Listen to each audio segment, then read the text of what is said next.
Welcome back to Julie's Dog Pod. I'm Donnie Trailer.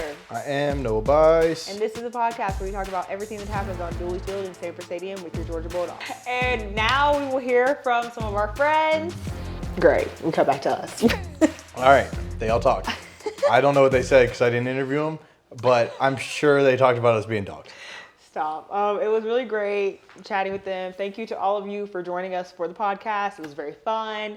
We need to get. I got to interview somebody next time. Chaos. I need some chaos. I know. I need to prompt some chaos. It was very fun. That all said, let's deep dive now into.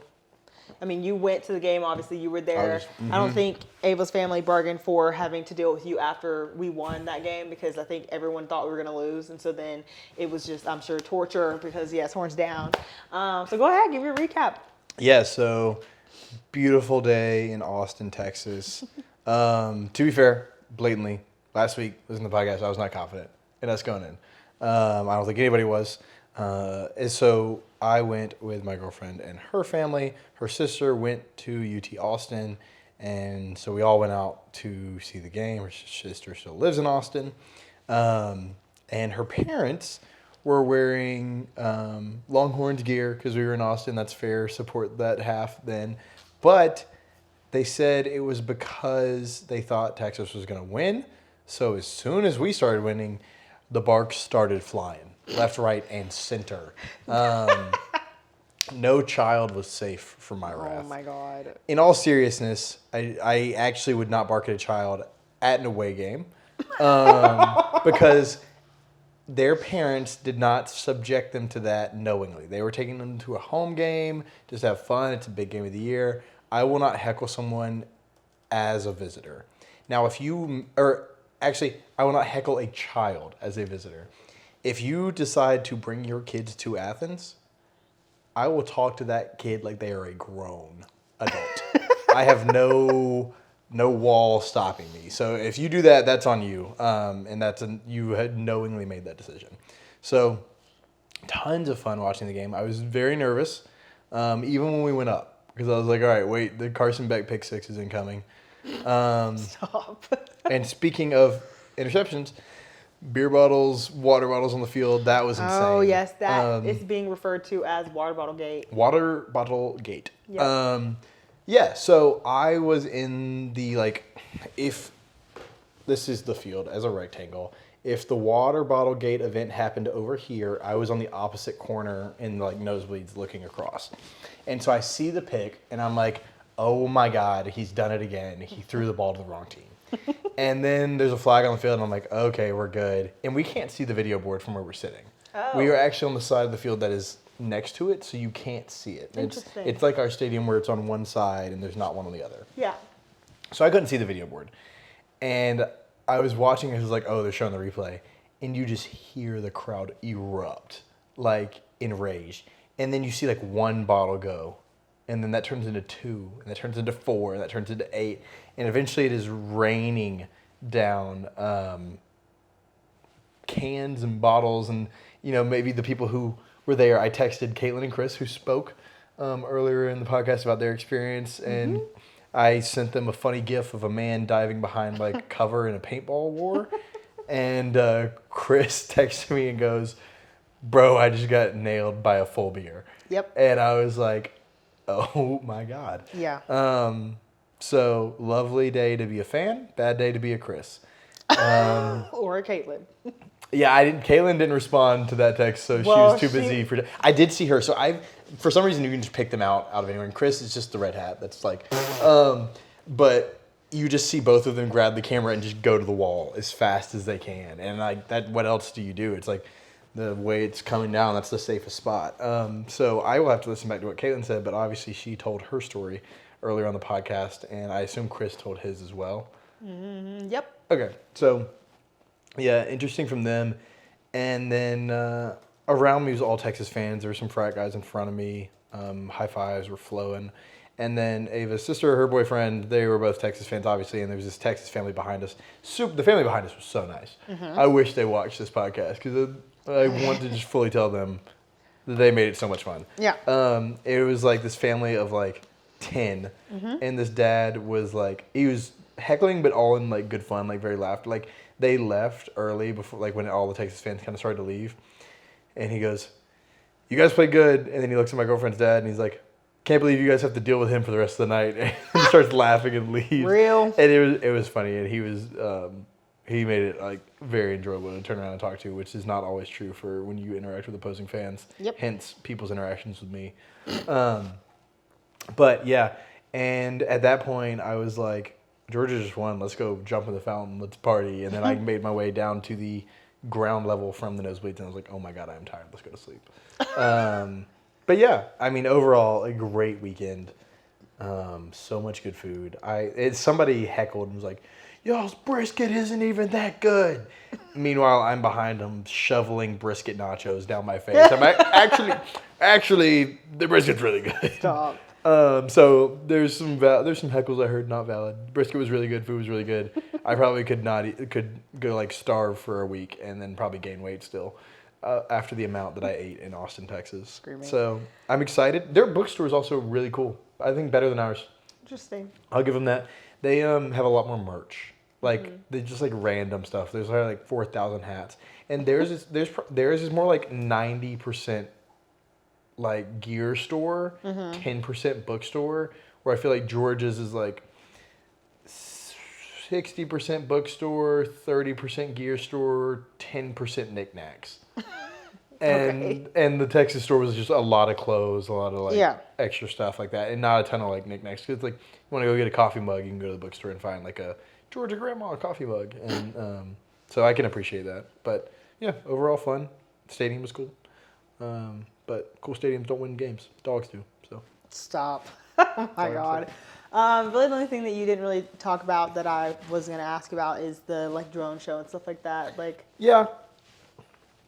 It was interesting. My girlfriend's parents were all into it, and they were like showing me videos from the last time they went. And I was like, cool, guys. I was like, have you been to a fourth quarter at Georgia? And they were like, oh, no. And I was like, you guys need to go to a fourth quarter at Georgia. That's funny. I think that the general consensus was that like the drone show was like really cool.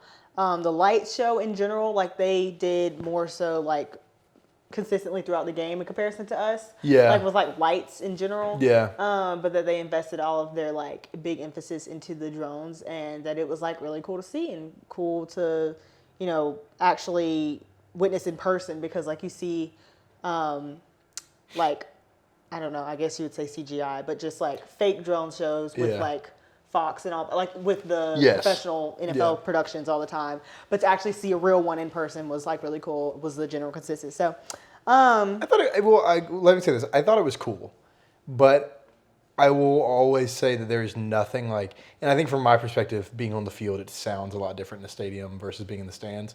There's nothing like seeing all the lights go red and the music start playing and you just see the team like get really excited.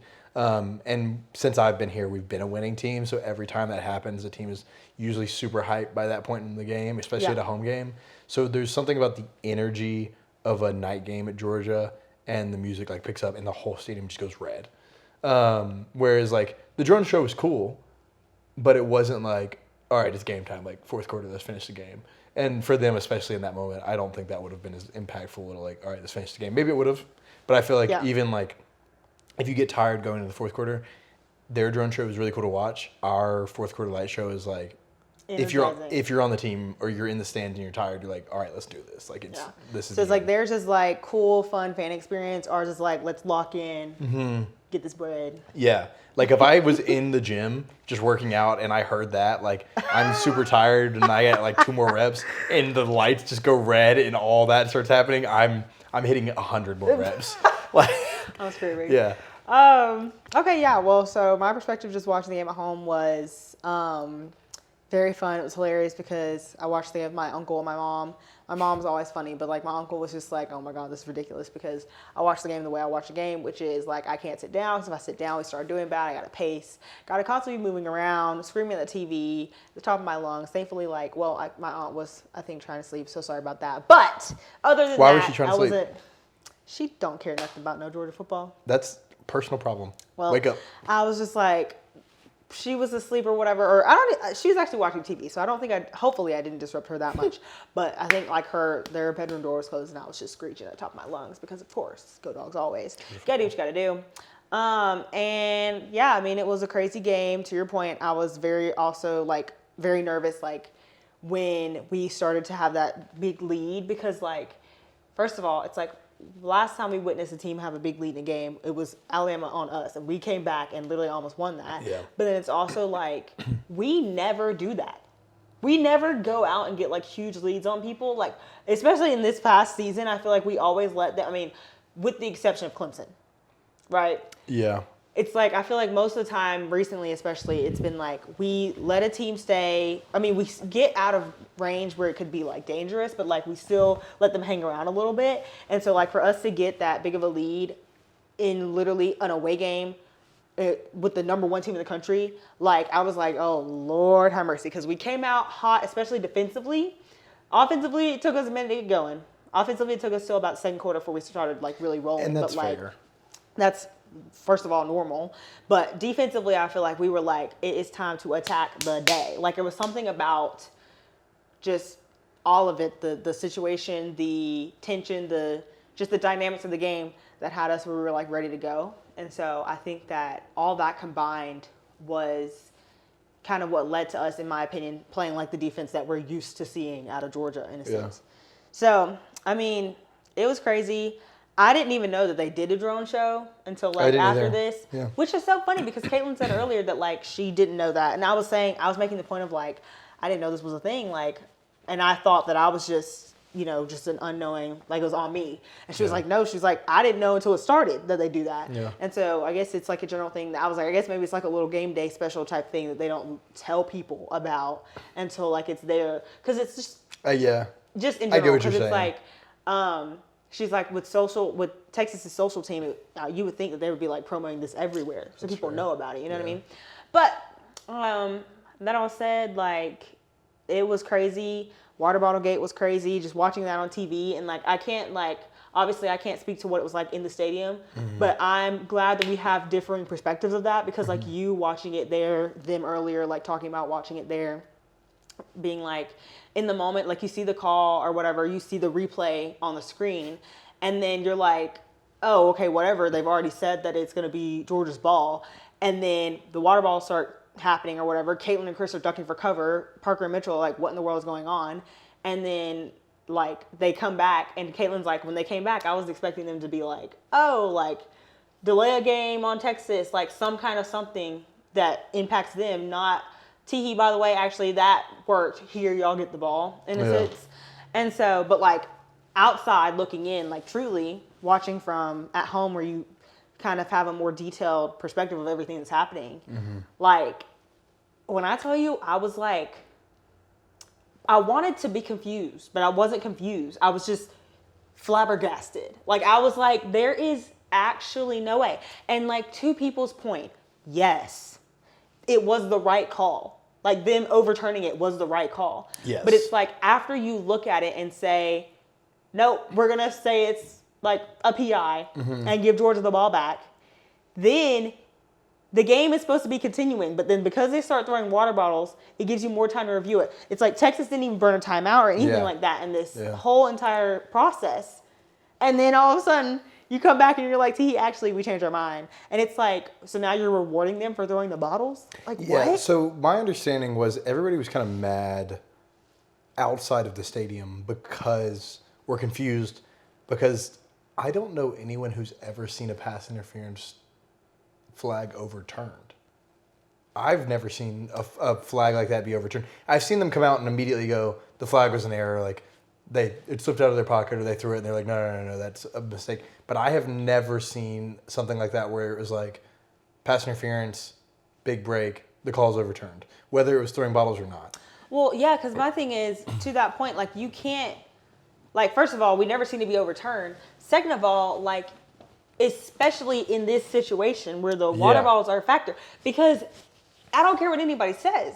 If the first of those water bottles is not thrown, that goes a completely different way.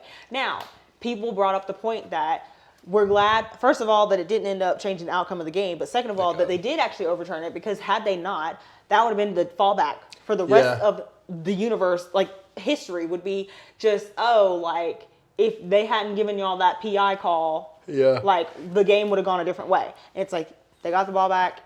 Like, they scored in, like, 2 plays or something like that. But we were still able to, obviously, maintain the lead and the win. So it's like, ultimately, it didn't end up having, like, that serious of, ramifications against us. But, like, just in the moment, especially, I was like, you got to be so serious. Yeah. Like, there's no way. I will also say, like, to your point, yes, absolutely the right call to not be a pass interference. And so when I saw it and they called it a pass interference, my initial thought was, all right, they're going to show it on the big screen. And I hear the crowd erupt, and I was like, oh, they messed up. And it was like, I didn't see it, but hearing that is like, I just know they messed up. And I was like, okay, they'll boo. Like, we do this at Georgia when they make calls like that, and we just boo, and it ends. And then the bottles start eventually coming over the wall. And then it's like, oh, my God, this is the thing. And I'm kind of just laughing. I'm on the other side of the field. I'm just seeing this happen. I'm like, holy cow, that's insane. And then the overturn was just kind of odd, again, because I've never seen it. And that was a big thing on Twitter, was that, like, people were like, I didn't know you could overturn a PI. And I think that another big issue was, when did they, like, whether Josh Brooks is the person who tweeted this or not, the tweet that came out of his account that morning at 4 a.m. when the team eventually made it back, was that he was curious of when the decision was made to overturn the PI, which I think is the most valid point of the whole argument of, were you having the discussion to say, that was a bad call, we're going to overturn it as soon as the play was over, or did you turn around and see a bunch of fans throwing trash on the field and go, maybe we should overturn that? So it's just, it was a very extreme response. Now, do I think that necessarily happened? I think it's probably not likely that they were like, oh, fans are throwing trash on the field, let's overturn it. But I think circumstantially, the way that it happened just is not a good look. Whether that was what caused them to do it or not, the SEC is investigating. So, I don't think that it would be like anywhere close to the fact that, the fans are mad, so we're going to overturn it. I do think that the fans being mad allowed them extra time to think about whether or not they're going to overturn it.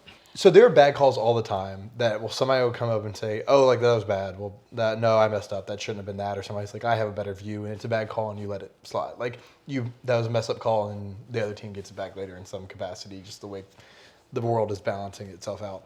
It was more so the fact of, like, yeah, were they going to go, oh, yeah, I'm going to overturn that, and then they turn around and it's like, oh, that's a bad response. Like, maybe we should look at that a little bit more. Like, were you going to look at that beforehand? Like, was that a discussion that was being had of, like, I messed up before that? Or was that a response that came from, this is bad, let's, like, have a longer conversation about this, which is kind of your point of, like, they had more time. I think the biggest difference between what we're saying is, like, I don't think that it was like, oh, they're mad, so now we're going to look at it. Mm-hmm. I think it was more along the lines of, well, since they're mad, like, we have more time to think about looking at this or to start looking at this. Yeah. When it's like them being mad had nothing to do with the fact that they wanted to look at it. It was just like, it gave them the time to do it. Yeah. Which, in the moment. But when the thing about that is, when has anyone ever looked at a PI? I mean, exactly. Like, that's the point of, like, that's the point I'm saying of, like, what, even though they had more time, like, if somebody calls a timeout there, that gives them more time, they're not going to, like. But if someone if Texas would call a timeout, they could look at it then. But when has that ever happened? I mean, like, I feel like it's happened not necessarily on a PI, though. Yeah, that's more my point of, like. Of just, like, them this specific having. Call. Yeah, time to review something because of a game stoppage. It's just this time, the reason that they had the game stoppage is because of the water bottles. Yeah. So, water bottle gate. Anyways, one thing that I wanted to note was, really funny joke that somebody put out there was like, my professor tried to give us a pop quiz today and we just threw water bottles at him until he changed his mind. Like, I think UJ Barstool might have posted that. It was so funny. I was like, I need everybody to be so serious. Stop. And then one other thing too, I thought, like, I talked about this with Chris, is like the fact that that's something that is possible there. That's more than likely, except for in like one location, not a thing that could occur at Georgia, mainly because of the way that our stadium is made. So we are like an Alabama in that we have like walkways between our actual stands on the Yeah. sidelines Yeah. and our field. Whereas like for them, the field is bumped right up to the stand. So it's like, it's very easy. For us, it would be much more difficult for our biggest student section to try to like throw anything onto the field because there's that extra space. There's not only the walkway, there's also the hedges, then there's the sideline, and then there's a field. Whereas like for them, like the way that their stadium's made is just really interesting because it just obviously played a huge role in that. Now, the one place that we could do that by chance is in our like end zone fan section. See, the other section, thing, but it's just like I don't know if this is true or not. Ours feels like it's much wider. oh, 100%. And it's like a lower slope where theirs is more of like vertical. Like the steps are real steps and ours are like kind of half steps going up the stairs. The most vertical stadium I feel like that is in the SEC is definitely Tennessee though, which a lot of people were comparing Tennessee and Texas in that like how the environment was, how loud it was, because like Tennessee, people always say like, oh, it feels like the fans are like right on top of you because it goes up instead of out. Whereas Texas goes out and then up. Whereas ours pretty much just goes out in a sense. Yeah. And so, yeah, I mean, it was just really interesting. I was like, I feel like most newer stadiums, but I don't really know though, because I was about to make the point that like, you know, I feel like they're made with a more like of a buffer. But you just don't know because our respectfully, so old. I could probably get a full beer can to the to end zone from like 15 rows up. Stop. Anyways, the other thing, 2 players ejected. Oh yeah. I have yet to watch the broadcast, so I haven't got to watch it back. So I have no real comment on it. From what I've seen, the targeting call that one of the players was ejected on was not head-to-head. It was just the crown of the head into someone's chest or shoulder. But I haven't watched it outside of live, so I don't have a ton of an opinion on it. But Donna might, because she was there on the TV. Yeah, it's just like the whole idea that targeting is crown of the helmet no matter what, no matter where you hit. And it's like, yes, but also no. Because it's like that is technically the rule, but you don't really hardly ever see it enforced unless it's head to head. And so it's like, yes, this is the technical rule, but then there's like there's the technicality side of it, and then there's like the actual application side of it. And so that was my biggest thing. Like with the Dan Jackson call, I get it. Like as much as I didn't want it to actually like stand or whatever, and I was like, oh my gosh, like this is Dan. He's been one of our most consistent players to be fair, as of recent. It's probably his biggest weakness because he's a heat-seeking missile. Well, yeah, I'm like, in that case, it's like he goes like this to like try to wrap him up, and it's like, is he supposed to just like hold his head back when he? But it's like, I don't know. You're supposed to go. Well, the other thing with the form is to go to the side. Well, yeah. So then. But then we go to the second targeting on this one. Yeah, with Jonell Aguero, like that's the one where I was like, I just feel like it's a little bit of a reach because, in my opinion, with the way that tackle was made. Like that specific situation, I don't see how else you can make that tackle. Mainly because the offensive player is the one who also let in with his head. So like Texas dude catches the ball, Jonell is right there. He goes to wrap him up. Texas guy leans his head in. So then Jonell's like this. They happen to make head-to-head contact. It was very like little. Like I still say he mainly went to his shoulder, but whatever. And so then they're like, again, it was one of those where it wasn't called in the moment. And then they came back and were like, oh, actually, you're ejected. Yeah. And it's like... And see, those calls are the other thing that pushes me towards the, like, I'm kind of interested in the ref investigation. Because those are 3 really big calls that were, like, serious calls. Yeah, but I don't think they're going to investigate the targeting ones. I think they'll just look at Dan was, I guess, right from what I've kind of seen. I do remember the second one being more questionable. Yeah. And I'm curious if it got easier to throw the second one after you've thrown one already. I don't know. I mean, I feel like definitely it's one of those situations where part of me wants to say that it's like an environment check type deal. Yeah. Like it's like, you do this, it's going to satisfy some of the tension. But at the same time, it's like for a targeting call like that or whatever, obviously, because it's like a player gets ejected or whatever. So it has like long-term ramifications. But at the same time, I'm just like, I just think that it happened to be 2 times when it could have gone either way. Like, if it was Texas on that other side of that, I probably would have been like, yeah, I see it more than I am going to say with it being Georgia players. But Yeah. I feel like in both cases, I can see why they made the call they made. Yeah. It's just, at least in one of them, I feel like it was a little bit more, like, less leniency than I feel like they're The normally other would be. issue that I have kind of with targeting calls is I'm pretty much always going to be on a defensive player. No matter what the offensive player does, most of the time they're not going to call it on them. And then there's specifically one play where a Clemson linebacker got ejected for hitting, I think it was Justin Fields when they played Ohio State, in the back with the crown of his helmet. And in that play, if I remember correctly, Justin Fields spun, or that's how he got hit in the back, as he tried to spin around him. And originally the linebacker was putting his head on the side of his body. And when he spun into his head. Yeah. And so there's a level of like, well, how much can you ask the defensive player to do? That's how you tackle, is putting your head on the side of their body. If you put your head on the side of their body and they jump in front of your head, how are you Yeah, it's like how much of the responsibility lies on the offensive player. Yeah, and that was like, I questioned it when it happened. I can't remember how long ago it was now, and now with this coming up, it's kind of an interesting point to look at that rule specifically, which I think it's a good rule. I think it's a very important rule with the issue of like specifically brain trauma in the NFL. Head injuries. Yeah. But I think it's like really hard sometimes to make that call, and most of the time nobody is trying to go head to head with somebody. So.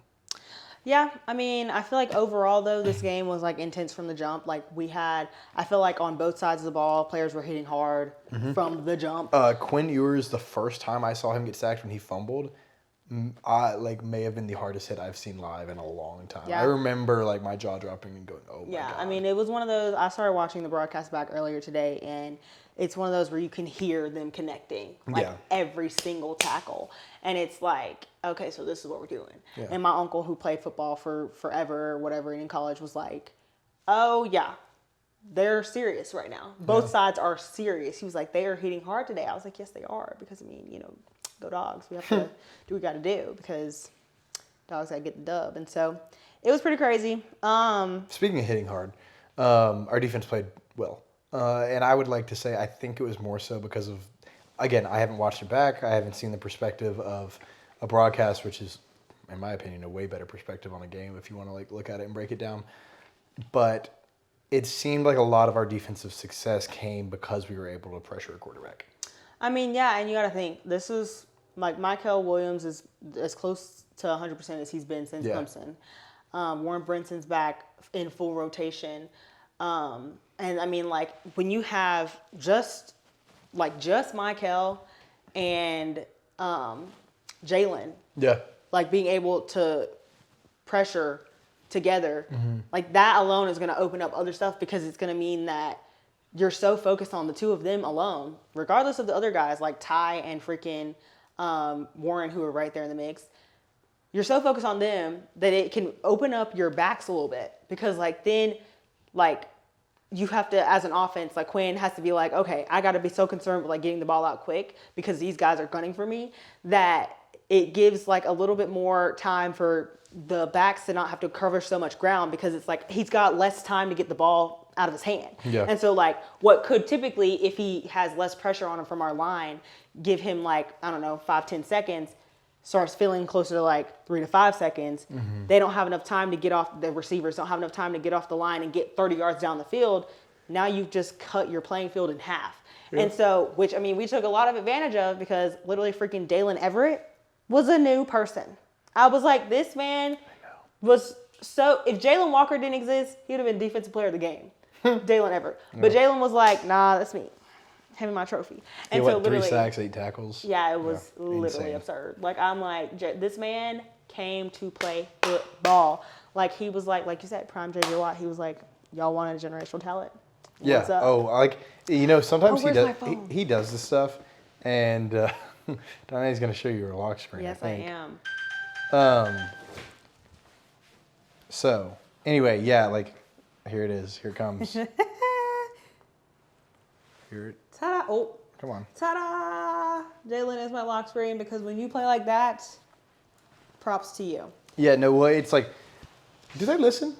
Do they listen and go, you know what? They said Generation Talent. Watch this. I think they And did. it comes, it feels like after the week we bring it up. That's all I'm saying. But yeah, no, insane game defensively. Good job. There's one other thing. Oh, the guts that Kirby Smart has to go for the touchdown on 4th down when we have 23 and he could hit the field goal and put us up by a 2-score game anyway, literally is insane. Because if he does not do that, the next drive, Texas cannot go for it on 4th down. They can hit a field goal and have another chance at a touchdown, whether they choose to make that decision or not. That decision, I don't know if people will pay attention to that and maybe some other things won us the game. In my opinion, that call to score that touchdown on 4th and inches, I think it was, 4th and 1, when you could take the field goal, which is in my head, the decision that you go to because it puts you up by 2 scores. It gives you the safety net. You guarantee those 3 points. Choosing to take the touchdown in that moment won the game. Because going back, Texas has a chance to respond. They get on Georgia's, within their 30, at least, haven't watched it back yet. I'm the one live watch, which is not usually the greatest. But gets in field goal range, what looks to be field goal range, and they have to go for it on 4th down because Georgia's up not just 2 scores, 2 touchdowns.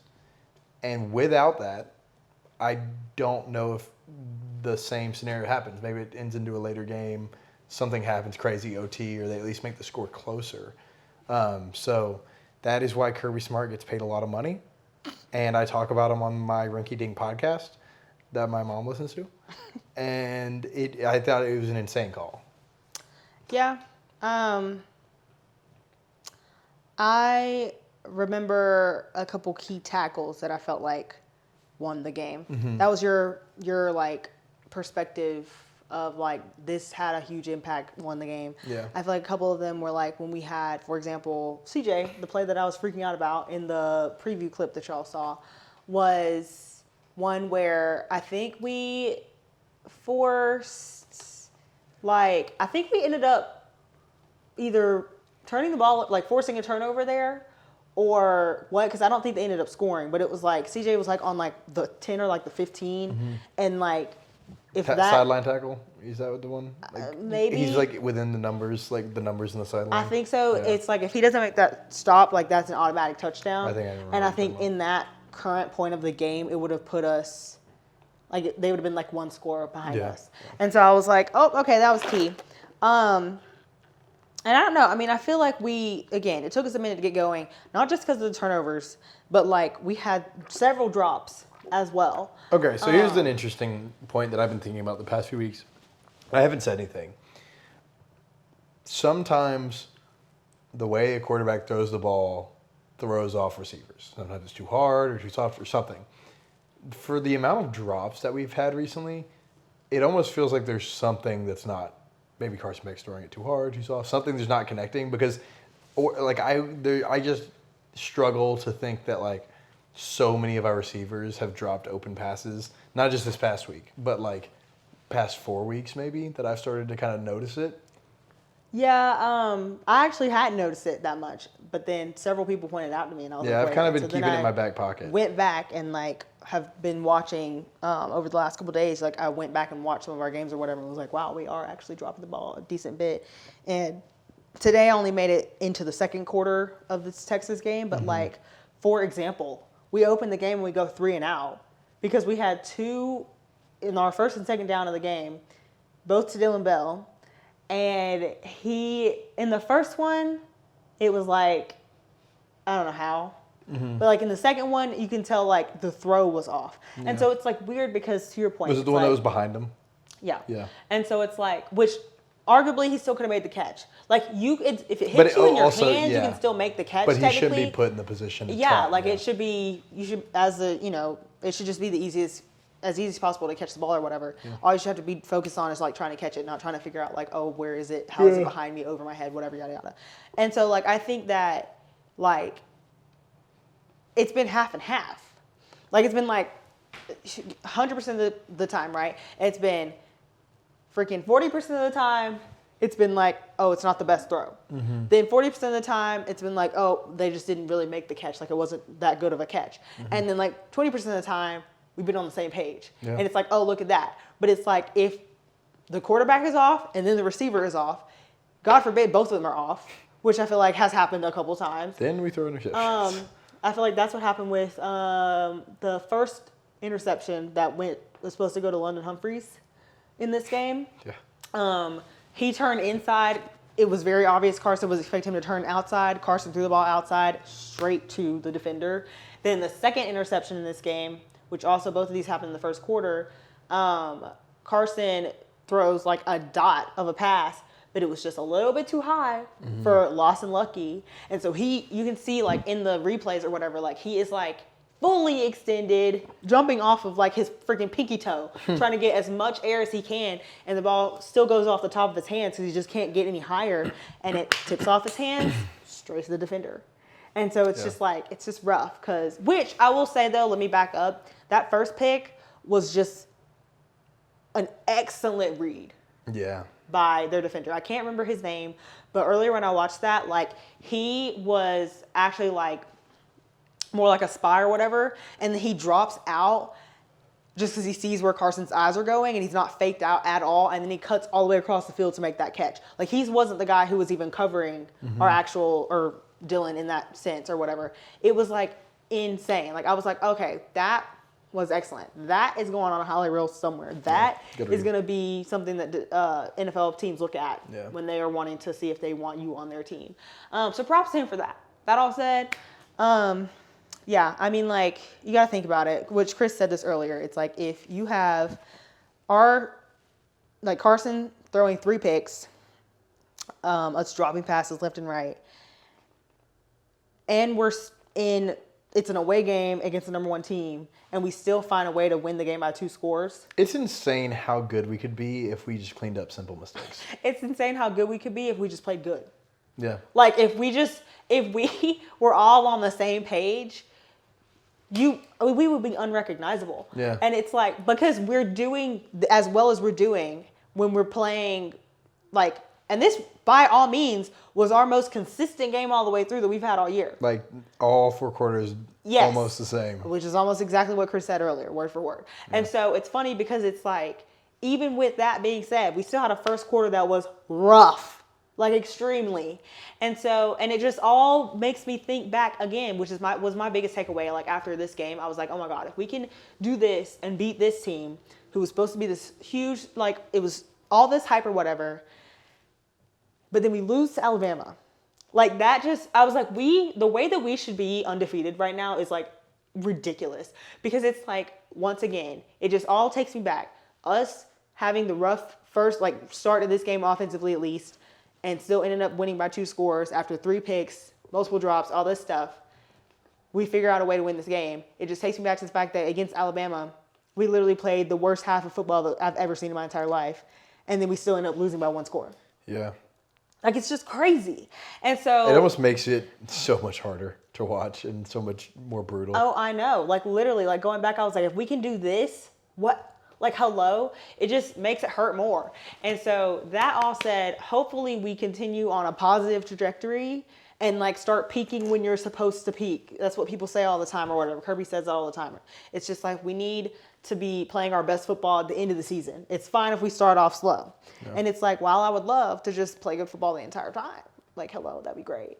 Also, cheering for Vanderbilt this weekend. Oh gosh, same. 9 ranked SEC teams. This is so incredibly random. Is that Atlanta? I think that's Atlanta. Yeah, it is. That's Georgia Tech. Yeah. That's what I thought. Anyways, very random, but I have my like TV lock screen. Yeah, it just like pops up random pictures that have won awards and whatnot. That's old Google. Atlanta. And I was like, wait, I think that's Atlanta. That's old Atlanta. That's supposed to be like all skyscrapers right down that line. That's not skyscrapers now, like apartments and stuff.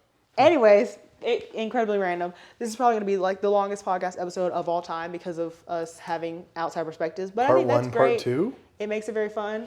I mean, like, we technically could do that since it's bye week. I thought about that earlier. We'll see how long all the combined interviews are. Yeah. If this is over 120, 120. I don't think it's gonna be that long. I don't know how long you interview people, so if it's over 120, yeah, we're getting part 1, part 2. Anyhow, so regardless, we will talk to y'all next week, and we'll see how this goes because we have horns down. That's the biggest takeaway. Yep. Just horns down and go dogs. Oh my God, I hate the barking like this. Peace out. Peace out. Peace out. Peace out. It's gotta stop. It's gotta stop. It's actually a must. That's funny.